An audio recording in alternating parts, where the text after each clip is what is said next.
Andrew Mountbatten-Windsor was pictured on all fours on top of a woman sprawled out on the ground in the latest batch of Jeffrey Epstein files. Haunting new images show the former prince staring directly at the camera.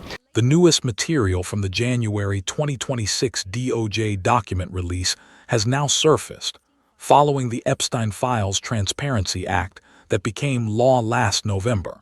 This round contains fresh emails and photographs that once again place Andrew Mountbatten-Windsor under public pressure.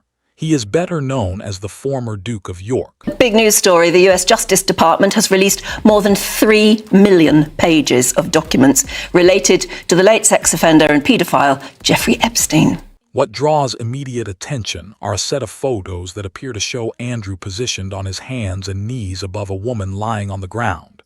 In two images, his hands seem to be placed on her midsection.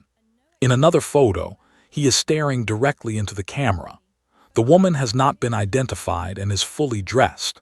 There is no caption, no date, and no information explaining where or when the images were taken.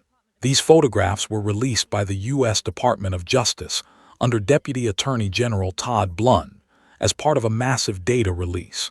The collection includes more than 3 million pages and approximately 180,000 images tied to Jeffrey Epstein and activities connected to Little St.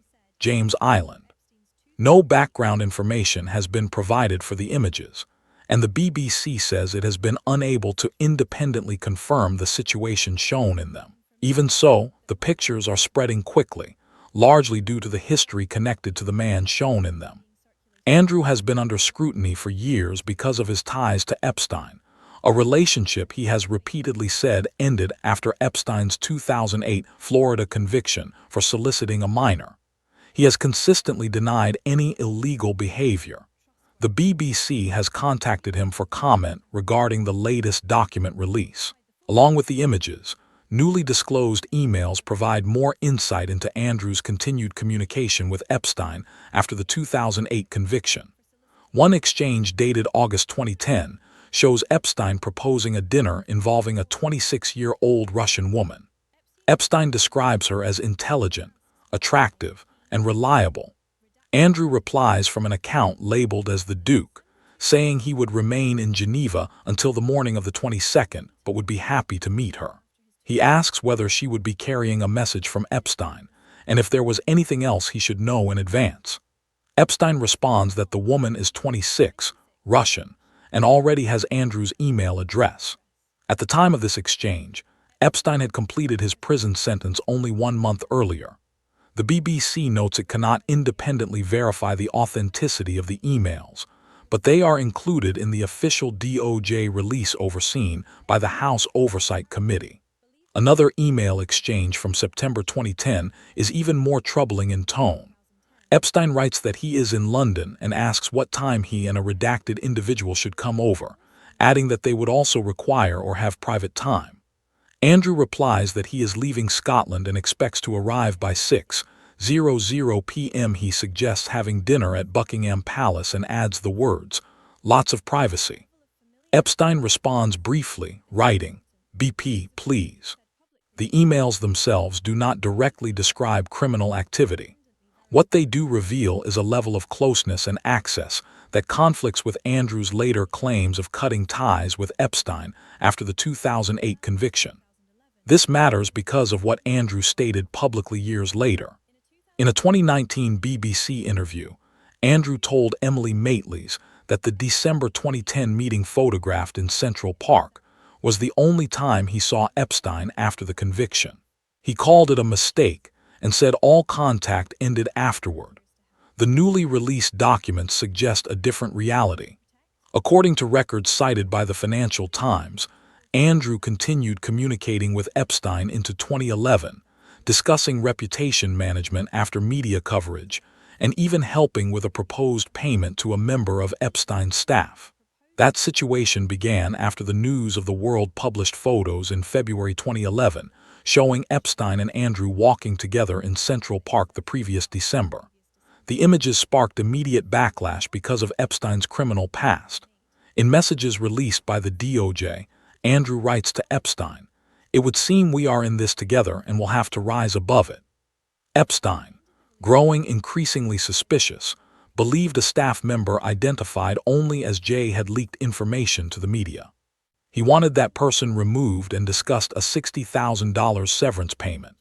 Epstein made it clear he did not want to pay it himself, stating that a payment from him could appear as a payoff if exposed.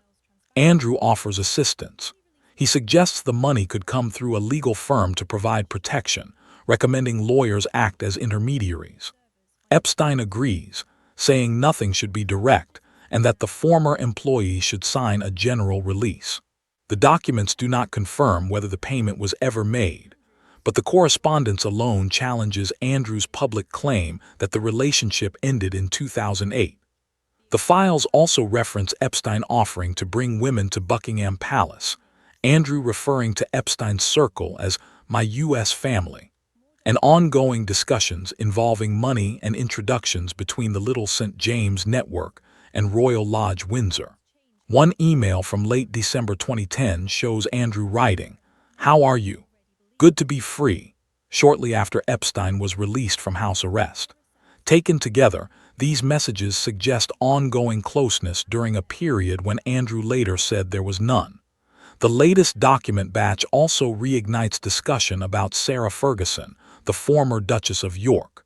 While she is not named in the emails released this week under the Epstein Files Transparency Act, public analysis of the documents highlights how deeply Epstein appeared to be involved in their lives. He was invited to Andrew's birthday celebration at St. James's Palace in February 2010. He was spoken of as a trusted figure. Conversations included money, access, and introductions. Last year, Ferguson claimed she felt forced to remain loyal to Epstein because he was blackmailing her. The newly released materials do not confirm that statement, but they do reflect a tone of familiarity and deference that many observers find difficult to reconcile. For Epstein's victims, that tone is especially painful. Several commentators have pointed out the casual way Epstein was discussed, welcomed, and accommodated within palace spaces after his conviction.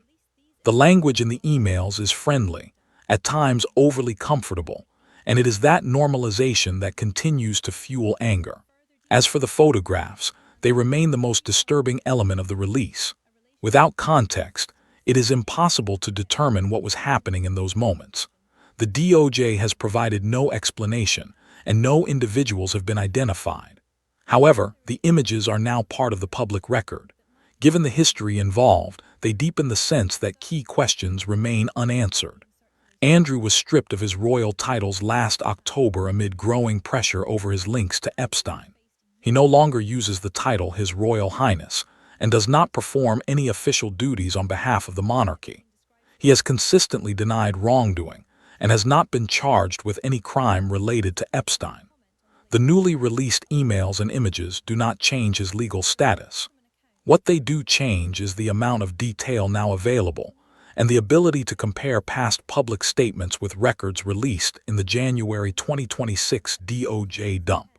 The exact timeline, the full depth of the relationships, and the meaning behind some exchanges remain unclear. More documents continue to be released as part of the House Oversight Committee's ongoing investigation, and reporting is still developing. For now, this latest release provides new material.